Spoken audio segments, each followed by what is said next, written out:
Chapter 1. The promise before the Fiancée. Still remember the way her fingers traced the edge of my steering wheel that night.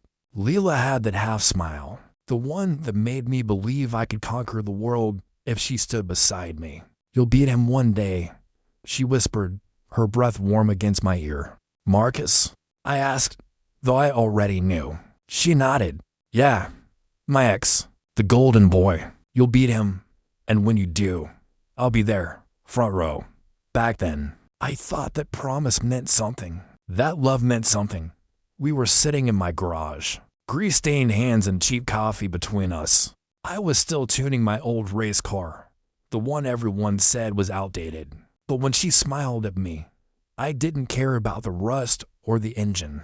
I cared about her, about us. "You really think I can do it?" I asked, trying to sound confident. She leaned in, resting her chin on my shoulder. "I don't think, I know." For a while, that sentence became my heartbeat. But promises age faster than people. By the time summer came, something changed. She started showing up late to my practice runs. Her laughter turned sharp, her eyes colder. Every time Marcus's name came up, she'd smirk like it was some private joke I wasn't part of. One evening, as I packed my gear, she said it. "You know, Marcus used to finish his laps 3 seconds faster than that." I froze. So, she said lightly, "Maybe you should stop wasting time fixing this junk and start learning how to win." Her words hit harder than any crash I'd ever had. "Leila," I said slowly, "you used to believe in me." "I still do," she replied with a smile that didn't reach her eyes. "Just not like before." That night, I couldn't sleep. I kept replaying her tone in my head, soft but poisoned. I didn't want to admit it, but something was slipping away. The next week, she stopped coming to the garage altogether. Calls went unanswered, messages left on read. When she did pick up, she sounded distracted, distant. "I'm just busy," she'd say. "You know how it is." Except I didn't, because every time I checked her feed, there he was, Marcus Reed, all charm and fame, standing in front of spotless race cars with sponsors lined up behind him. One night, I called her again. She didn't answer, so I drove to her place. Her apartment lights were on, curtains open just enough for me to see her silhouette. She was on the phone, pacing. I cracked my window just slightly and caught fragments of her voice. "No, he's not even close to your level. I told you, he'll never beat you." Marcus. Pause. "Yes, I'll see you tomorrow." For a moment, I couldn't breathe. My fingers tightened around the steering wheel until my knuckles went white. When she hung up, she glanced toward the window. Our eyes met, through glass, through lies. She froze. Then slowly, she pulled the curtain shut. The drive back felt endless. Every red light stretched into a lifetime. My head was full of echoes. Her laughter, her words, that promise. "You'll beat him one day." I slammed my fist against the dashboard. The sound cracked through the silence like thunder. Back at the garage, I sat beside my car for hours, staring at the oil-stained floor. My phone buzzed. A message from her. "Don't wait up tonight. We need space. Double quote space. That was all it took to erase years of love. One word, typed without hesitation. I wanted to scream, to throw something, to beg. But instead, I turned on the engine. The roar filled the garage, drowning everything out. "I'll beat him," I said to the empty air. "With or without you." The smell of fuel burned my lungs, but I didn't care. I drove out into the night, tires screeching against asphalt, headlights cutting through darkness like a blade. And for the first time, I wasn't chasing victory. I was running from heartbreak. Chapter 2. The breaking point. I didn't sleep that night. Every time I closed my eyes, I saw her face behind the curtain, calm, unbothered. While I sat in my car like a full dot by morning, I was shaking from exhaustion and anger. I drove to her apartment again. She opened the door after the third knock, still in her robe, her hair perfect, eyes cold. "Ethan," she said flatly, "it's 7 in the morning. I heard you last night." I said, "You were on the phone with Marcus." Her expression didn't even flicker. "So, He called to check in. Check in. I laughed bitterly. You said I'd never beat him. That's not checking in, Leela. That's betrayal. She crossed her arms. You're overreacting. Overreacting? My voice cracked. You told me you believed in me. I did, she said sharply. Until I realized you're too busy trying to believe in yourself. I just stared at her. For a second, I didn't recognize the woman standing in front of me. This wasn't the same girl who used to hold my hand through night drives or sneak burgers into my garage when I forgot to eat. This is about him, isn't it? I whispered. She hesitated, just long enough to confirm it. Her silence said everything. Wow, I muttered, running a hand through my hair. After everything I gave up for you, she cut me off. Stop acting like you're some tragic hero, Ethan.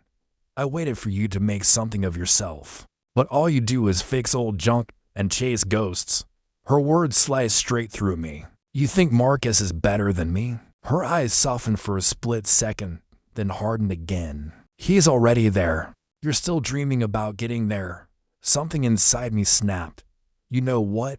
I said, forcing a laugh that sounded nothing like me. You deserve him. You both deserve each other. She rolled her eyes. Don't make this dramatic.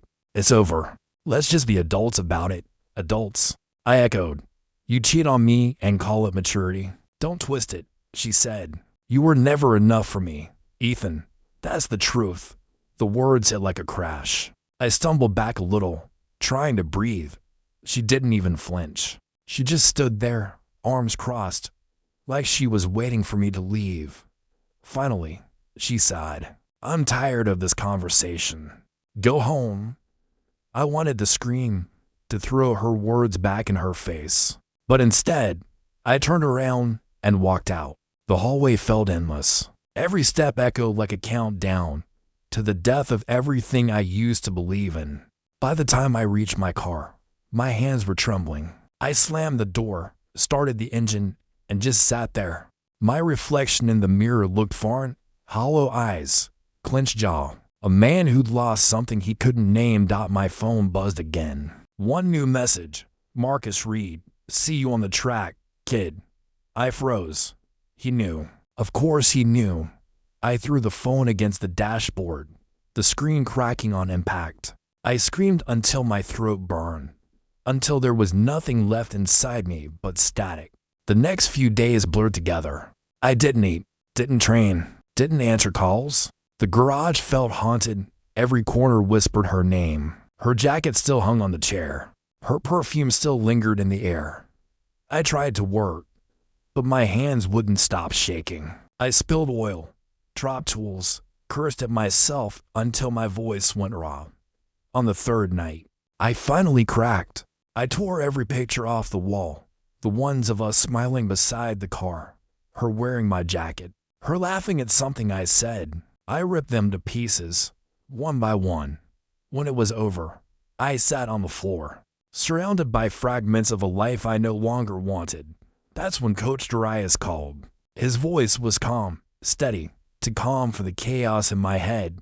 Ethan, I heard about you and Leela. He said, I'm sorry, kid. I swallowed hard. Don't be. I'm done with her. You sure about that? He asked quietly, because right now, she's not the problem. You are. His words stung. But I knew he was right. He sighed. You can't let this break you. Don't give them the satisfaction. I didn't answer. I couldn't. After the call, I lay on the cold concrete floor of my garage, staring at the ceiling. My phone vibrated again, lighting up the dark. A new message. This time, from Leela. You'll never beat Marcus. Stop trying. I stared at the screen until my eyes burned. Then I laughed, loud, broken, and hollow. Maybe not, I whispered, but I'll make sure you never forget me.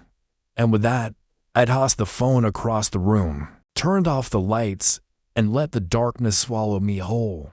Chapter 3. Rock bottom has a sound the morning after I threw my phone. The silence was louder than any engine I had ever heard. No notifications, no calls, just emptiness. The kind that hums inside your chest until it feels like you're vibrating. From the inside out, I sat on the garage floor, my head resting against the tire of my car. The one I built with her. The one she said would take me somewhere. Now it was just metal. Cold, lifeless metal. When the world found out. It didn't take long for the whispers to start. Leila posted a picture. Her hand resting on Marcus's shoulder. Both of them smiling like the universe existed for them. The caption read, "Sometimes love just needs a winner." My stomach turned. Within hours, my inbox filled with messages. Some fake sympathy. Mostly mockery. Cole, my teammate, called that afternoon. "Bro, you okay? Do I sound okay?" I muttered, "Man, don't look at her feed. It's everywhere. They're calling you the garage dreamer." I closed my eyes. "Good. Let them." He hesitated. "You gonna show up to training?" "No," I said. "Not today." But not today turned into 3 days. Then 5. Then a week. My sponsors called, saying they understood my emotional distress. But they had to move forward. Translation: "We're dropping you." Coach Darius came by one evening. I didn't open the door, but he spoke through it anyway. "You think she ruined you, kid? You're wrong. You're doing that yourself." I didn't answer. He sighed, heavy and tired. "When you're done drowning in her, come back to the surface. We'll still be here." I wanted to tell him I was trying, but I wasn't. I was stuck between anger and emptiness, too tired to fight, too proud to beg. That night, I went to the track anyway, not to race, just to hear it. The engines, the smell of burnt rubber, the echo of what used to feel like purpose.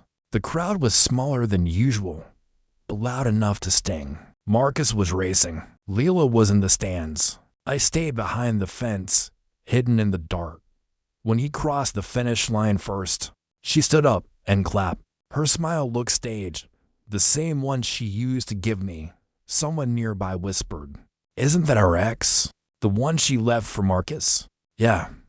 Another said, "Poor guy. He'll never recover." I left before the applause ended. By the time I got home, the rain had started. I sat in my car, listening to the drops hit the windshield, fast, then slow, like a heartbeat fading out. That's when my phone rang.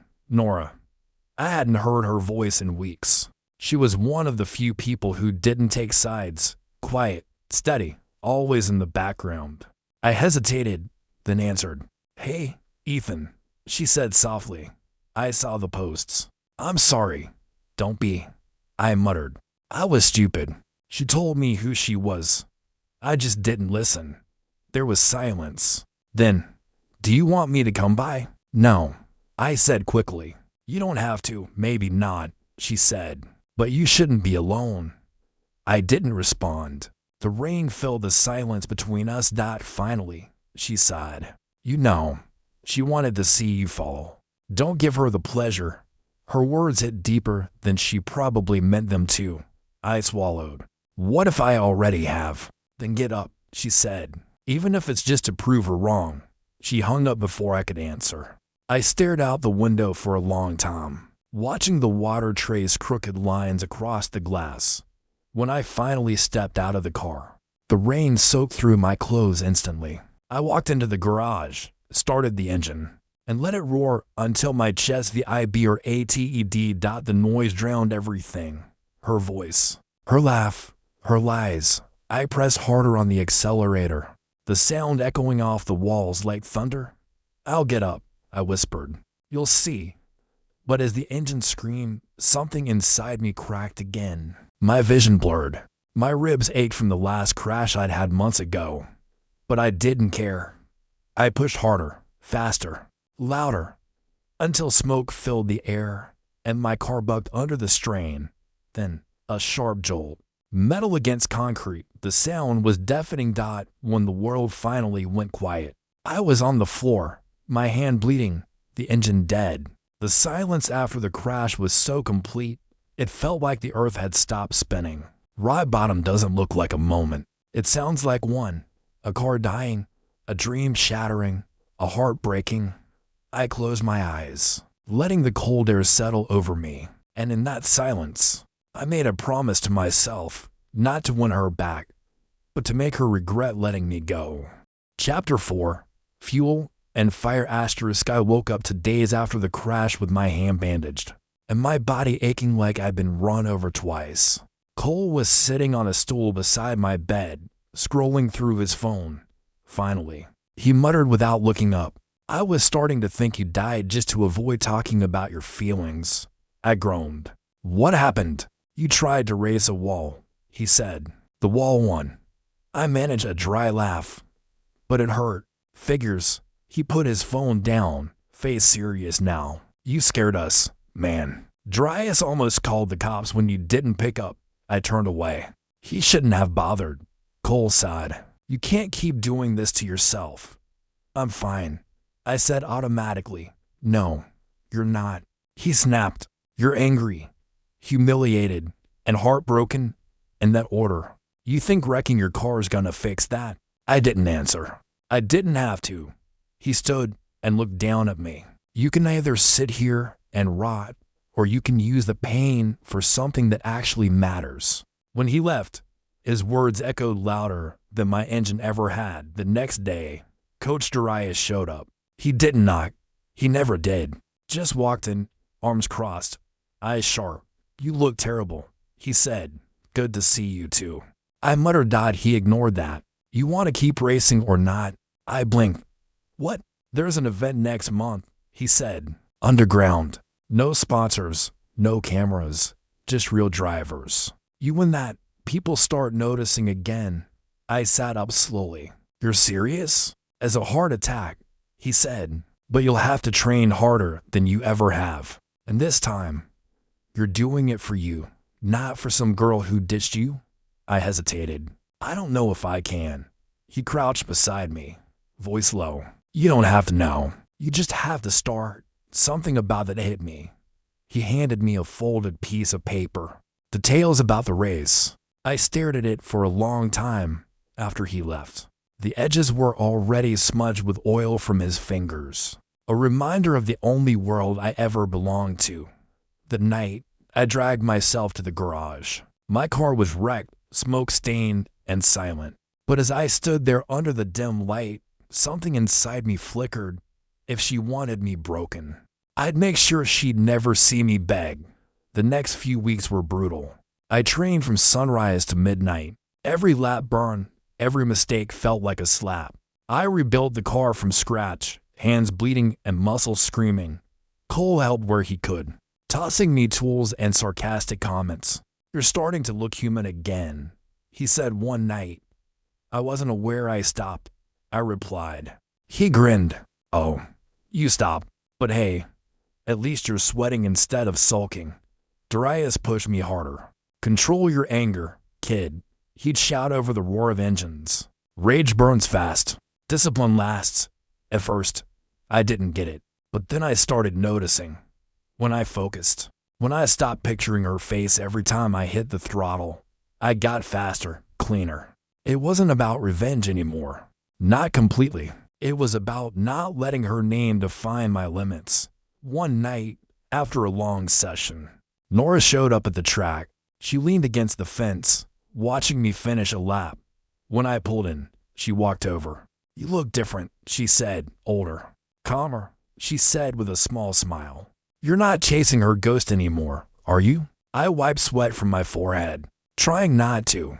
She handed me a water bottle. "Good. Because ghosts don't lose sleep over the people they haunt." That line stuck with me all night. To weeks before the event, I finally felt ready. My car purred again, steady, responsive, alive. I looked at it and felt something I hadn't in months. Pride. Cole clapped my shoulder. "Man, I think you're gonna crush it." "Hope so." He grinned. "Think Lila'll be there?" I hesitated. "Probably. Marcus races everything that moves, and she loves attention. Then you better give her a show." The night before the event, I couldn't sleep. I stood outside the garage, the cool air sharp against my skin. The city lights blinked in the distance like mocking stars. I thought about her again. Not with love, not with hate, but with a strange, detached calm. She laughed at me for dreaming. Now, I was done dreaming. I was building. The next morning, Darius met me at the track. He gave me a small nod. Ready? I nodded back. He smiled faintly. Good. Because guess who just confirmed their entry? I frowned. Who? Marcus Reed. And his new sponsor, Leila Carter. For a moment, I just stood there. My heart didn't race this time. My hands didn't shake. I simply exhaled, slowly, like letting go of something I didn't need anymore. Then let's give them something to watch, I said quietly. Darius smirked. Now you sound like a racer again, as I walked toward the car. The sun rising behind the grandstand, I felt the fire return, not from rage, but from purpose. And for the first time since she left, I smiled. Chapter 5. Back in the light, track looked different in daylight, cleaner, wider, almost unreal. The grandstands glowed gold under the morning sun, rows of faces blurring into one restless crowd. For the first time in months, I wasn't hiding in shadows or silence. I was here, back where everything started. Cole was tightening my harness as Darius leaned in through the window. You ready? He asked. As I'll ever be. Good, Darius said, tapping the roof. Don't race her. Don't race him. Race yourself. I nodded. But even as I said I understood, my eyes drifted to the far end of the pit lane, where Marcus Reed stood, spotless in his sponsor's suit, Lila's hand on his arm. She was laughing. That same soft, breathy laugh that used to belong to me. Cole followed my gaze. Don't let her rent space in your head again. I won't, I said, but I wasn't sure if I believed myself. The announcement echoed through the speakers. Drivers, line up. Engines roared to life. My pulse followed suit. I rolled onto the track, my car humming with the kind of calm only machines understand. Marcus pulled up beside me, his polished car gleaming like it had never known a scar. He looked over, gave that smug little grin.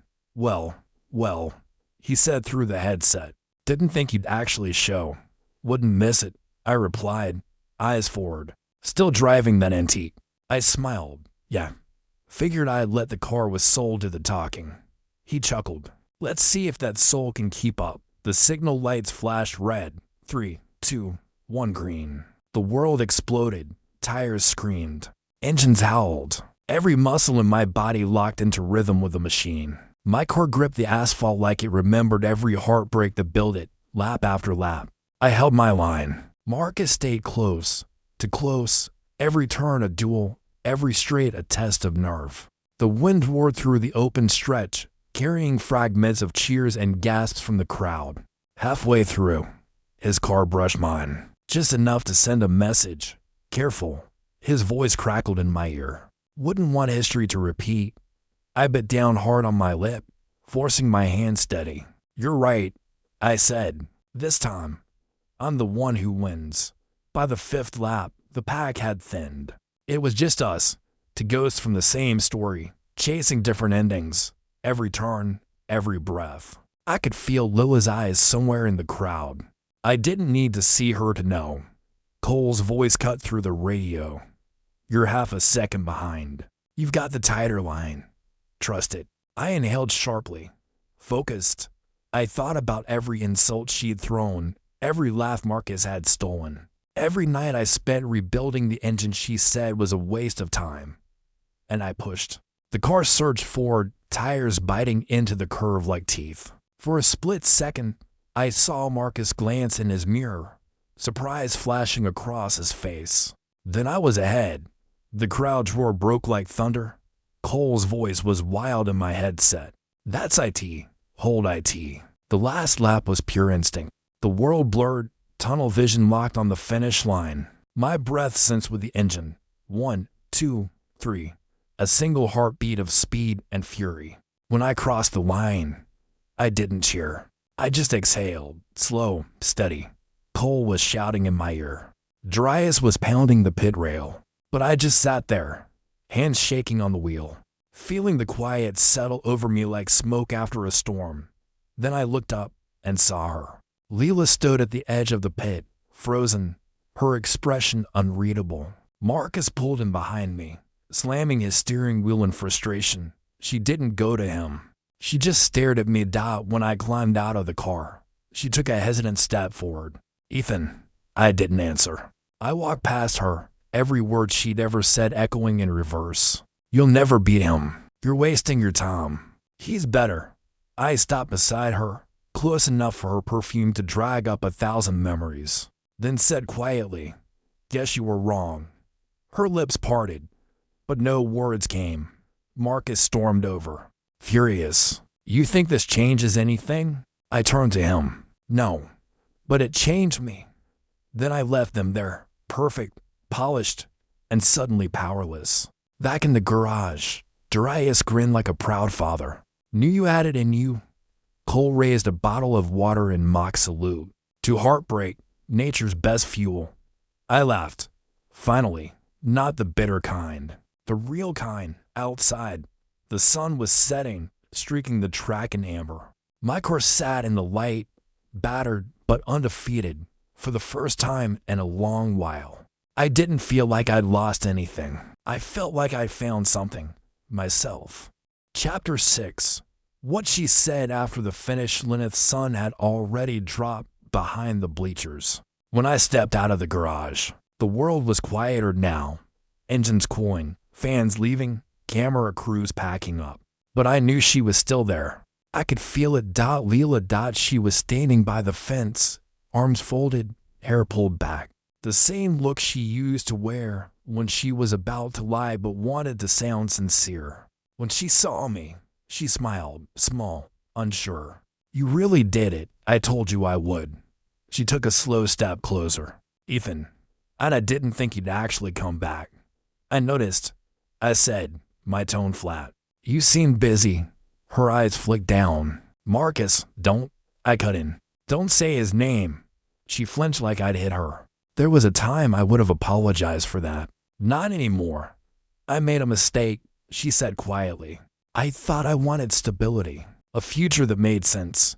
I let out a short laugh. So you picked the guy with the bigger paycheck. That's not fair. It's true, though. She hesitated. He told me you'd quit, that you weren't coming back. I thought you'd given up, and you believed him. She didn't answer. I shook my head. You always needed someone to believe for you. You just picked the wrong person this time. Her voice cracked. Do you hate me? And I paused. The question hung there between us, heavy and sharp. No, I said finally. I don't hate you. Her shoulders dropped slightly, like she was hoping for something softer underneath my words. But I continued. I don't love you either. Her breath caught. Ethan, I don't even think about you the same way anymore. I said. You used to be the reason I push myself. Now you're just proof that I can survive what I thought would kill me. She looked like she wanted to say something, but the words never came. The wind carried the faint echo of the track announcer's voice, now announcing cleanup crews and closing hours. The race was long over, but somehow, this felt like the real finish line. Marcus appeared in the distance, phone in hand, pacing near his car. His voice carried across the lot, angry, sharp, impatient. Leela glanced at him, then back at me. He's not who I thought he was, she murmured. I gave a dry smile. Neither was I. Difference is. I fixed it. Her eyes glistened. Is this really it, then? Yeah, I said. This is it. She took another step closer, close enough that I could see the tremble in her jaw. Then tell me something, Ethan. When you crossed the line today, were you thinking of me? I hesitated. Then I looked straight at her. I was thinking of who I used to be when I loved you, I said. And I was saying goodbye. She bit her lip, turned away for a moment, then whispered, You've changed. I nodded. You haven't, for a while. Neither of us moved. The sound of the night filled the space between us. The soft tick of cooling engines. The hum of distant generators. The rustle of wind over asphalt. Then she said, almost to herself, You're going to win big someday. I already did. Her eyes lifted. Confused, I got myself back. I said, There was nothing left to say after that. I turned and walked away, leaving her standing under the fading lights. Behind me, I heard her whisper something, too quiet to catch, Too late to matter. When I reached my car, Nora was waiting by the hood, leaning against it with a half smile. "You okay?" she asked. "Yeah," I said. For the first time in a long time, she looked past me, toward where Leela still stood. Did she finally say what she needed to? I nodded. And I finally didn't care. Nora smiled softly. "Then let's go." As I drove out of the lot, I looked in the rearview mirror one last time. Leela was still there, small, still, fading into the distance. I didn't hate her. I didn't love her. She was just part of the road I'd already driven, and I wasn't turning back. Chapter 7. The girl who stayed * the morning after the race. The world felt quieter. Not empty, not lonely. Just calm. Nora was waiting at the garage when I arrived, leaning against my car with her usual calm smile. The sun glinted off the windshield, catching the faint scratches from weeks of late-night training. "You did it," she said simply. I shrugged, trying to sound casual, but my chest was still tight from adrenaline. "Yeah, guess I did. You looked unstoppable out there," she said, eyes soft. Even Marcus seemed surprised. I chuckled, though it was hollow. "Good. He needed a wake-up call." Nora shook her head. "Not him, you." I frowned. "Me? Yes," she said. "You look like yourself again. Not the broken guy from weeks ago. Not the one chasing ghosts. You looked alive." Her words hit harder than she probably intended. I wanted to tell her she didn't understand, that the fire in me had nothing to do with anyone else. But I did in single quotes dot instead. I walked over and pulled her jacket tighter around her shoulders. The same jacket I had given her months ago when she shivered at the track. "You stayed," I said quietly. "I always do," she replied, eyes meeting mine. "Even when everyone else leaves. Even when it's messy." I swallowed hard. "I don't know if I deserve that." "You did," she said simply. "You just didn't see it." Over the next few days, training resumed. But it wasn't just about engines and asphalt anymore. It was about trust. About rebuilding not just my car, but my life. Nora was there for every early morning session, every late night adjustment, offering quiet advice. Sometimes teasing, always steady. One night, as I wiped sweat from my brow, she nudged me with her elbow. "You know," she said, "you're way too hard on yourself." "Yeah. Try waking up thinking she's everywhere." I muttered. She rolled her eyes. "I wasn't there. I don't care about her. I care about you." Her words stopped me. Simple, honest, untouched by drama or ego. I don't know how to do this. I admitted. Do what? Move on. Trust someone again. She smiled, small but unwavering. "You're doing it right now. Look at you. Alive, fighting, and not chained to her memory." That's enough. Weeks passed. The city lights blurred past me during night practice, engines roaring, wind tearing at my hair, adrenaline pumping. I was faster, cleaner, more precise than ever. But the difference wasn't just speed. It was focus, purpose, and, surprisingly, companionship. Nora didn't push. She didn't ask about Leela or Marcus unless I brought it up. She simply stayed, a quiet presence in the chaos of my recovery. One night, after a long session, we sat on the hood of the car, watching the stars blink above the city skyline. "You ever think about them?" she asked softly. I nodded. "Sometimes, just to remind myself I'm done caring." She tilted her head. "Good. That's progress." I laughed. "Yeah, progress. You'll get there," she said, nudging me with her shoulder. "And when you do, I'll be here." I realized then that I wanted her to be, not because of what she could fix in me, but because she already believed in me, quietly, patiently, without drama or judgment. The next morning, Darius called. "Big sponsor approaching," he said. "Wants a meeting today." I exhaled. "Finally." "Yeah," he said. "And Nora's coming too. Make sure she sees it." I looked at her. She smiled faintly, but there was pride in her eyes. Not excitement for me, but for us, the quiet, steady team we become. When the sponsor arrived, I realized something. I wasn't just racing to prove myself to anyone else. I was racing to honor the person who had stayed, who I believed when no one else did. After the meeting, Nora leaned close. "You ready for the next challenge?" I nodded. "With you?" "Always." For the first time in months, the road ahead didn't feel like a trap. It felt like a beginning. And in the quiet hum of the garage, surrounded by engines and the smell of oil, I finally understood something real. Some people leave to teach you a lesson. Others stay to teach you life. Nora was the one who stayed, and I wouldn't let her down.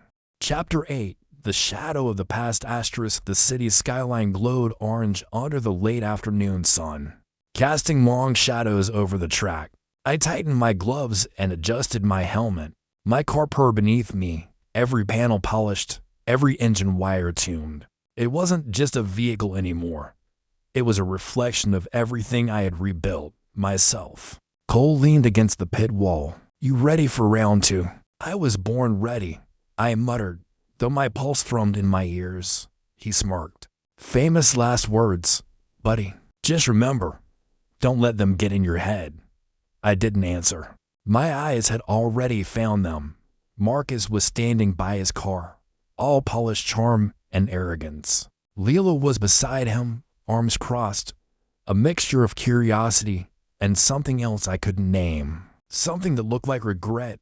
I swallowed, gripping the wheel tighter. Then, unexpectedly, Lila's eyes met mine. For a fraction of a second, she hesitated.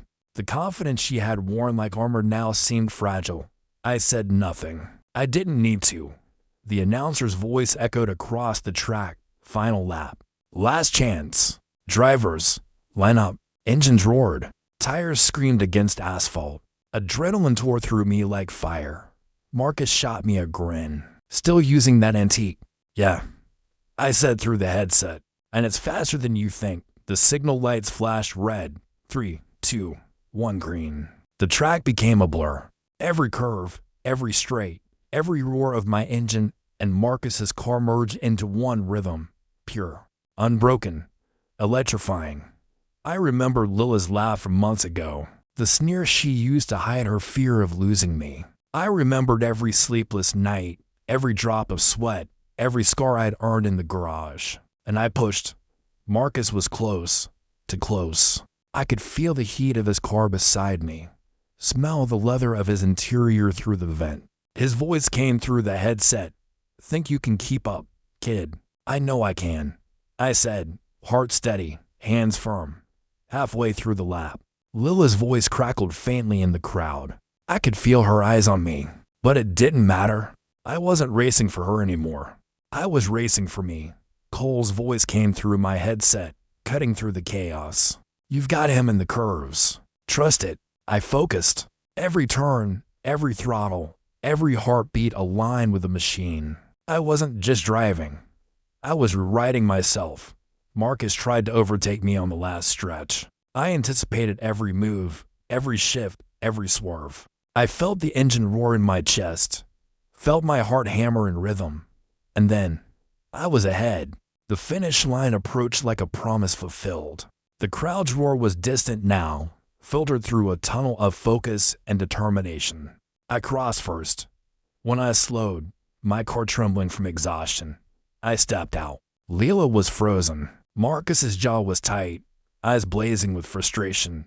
"You beat me," he muttered, voice low. Controlled but venomous. "I did," I said quietly. "Not to prove anything to you. Not to prove anything to her. To prove to myself." Leela stepped forward, hesitating. "Ethan." I didn't flinch. "You don't get to say my name like it matters anymore." Her eyes glistened. "I never thought." "Thought what?" I asked, voice calm. "That I'd stay broken. That I'd wait for you to realize your mistake." She shook her head, words failing her. "I've already won," I said, turning away. Not because of her, not because of him, but because I got my life back. Nora appeared beside me, hand brushing mine, a silent reminder of who had stayed, who had believed, who had endured alongside me. "You ready?" she asked softly. I nodded. "Always." Marcus muttered something under his breath, storming back toward his car. Leela watched him go, then glanced at me one last time. I didn't respond. Her shadow of influence had disappeared the moment I stopped chasing it. I walked to my car, Nora beside me, and started the engine. The roar filled the evening air, triumphant, alive, unbroken, for the first time. I didn't feel the weight of anyone else's judgment. I didn't feel the pull of betrayal or heartbreak. I felt only the thrill of being myself, free, whole, unstoppable. The track stretched out before me like a promise, and I finally knew I was done looking back. Chapter 9. New horizons. The morning air was crisp, carrying the faint smell of asphalt and gasoline. For the first time in months, I didn't wake up with a knot in my chest or a ghost in my head. Nora was already at the garage, sipping coffee, watching me approach with that calm smile that had become my anchor. "Morning," I said, stretching my stiff muscles. "Morning," she replied, setting her cup down. "You slept well, better than I have in weeks," I admitted. "No nightmares, no racing through the past." She laughed softly. "Good. That means you're finally moving on." I looked at her, really looked, the way the sun caught her hair, the determination in her eyes. She had stayed. She had waited. She had believed. And I realized, with a warmth in my chest, that I didn't need anyone else's approval or validation. We worked on the car together, adjusting the engine, checking every line, every bolt. It wasn't just maintenance anymore. It was a ritual, a symbol of everything I'd rebuilt. Cole appeared with a grin. "Looks like someone's finally enjoying themselves again." "I am," I said, wiping my hands on a rag. "For the first time in a long time." He glanced at Nora. "And you've got the perfect partner in crime." She raised an eyebrow. "Crime." Helping him survive months of emotional chaos, Cole said, shrugging. I laughed, shaking my head. "Yeah, something like that." By midday, the garage was quiet except for the hum of the engine. Nora leaned against the car, arms crossed, watching me with a softness that made my chest tighten. "You've changed," she said quietly. "I have," I admitted. "Not because of her, not because of Marcus, not because of anyone else. Because I had to. I wanted to," she smiled faintly. "Good. Because I like the man you are now." Her words didn't make me weak. They made me stronger, you know, I said. I never thought someone could stay through all the chaos. I was always so used to people leaving. "I'm not like them," she said simply. I stay, and I believed her. I had to. That evening, we drove out to the coast. The sun was low, painting the sky in oranges and purples. The ocean stretched endlessly, reminding me how wide the world still was. How many roads I had yet to travel. I parked and stepped out. The wind tugged at my hair, cold but refreshing. Nora joined me, slipping her hand into mine. "Where to next?" she asked. I looked out at the horizon, thinking of everything I'd endured, heartbreak, betrayal, shattered dreams, and how it had all led me here, to this calm, this peace. "Anywhere," I said. "Somewhere we can build something real, together." She squeezed my hand. I liked the sound of that. Weeks passed, and life settled into a rhythm. The garage became our sanctuary. We trained, we laughed, we planned, we dreamed. I started getting sponsorship offers again, but this time, it wasn't about proving anyone wrong. It was about creating a life I wanted, fast cars, long nights, and someone I trusted by my side. One night, after another successful practice, I leaned against my car and looked at Nora. "You know," I said, "I used to think love was about proving myself, about chasing someone's approval, about surviving betrayal." She shook her head, smiling. "It's not. I get it now," I said.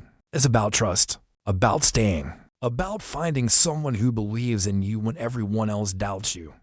Her eyes softened, and I said, taking her hand, "I found her. You."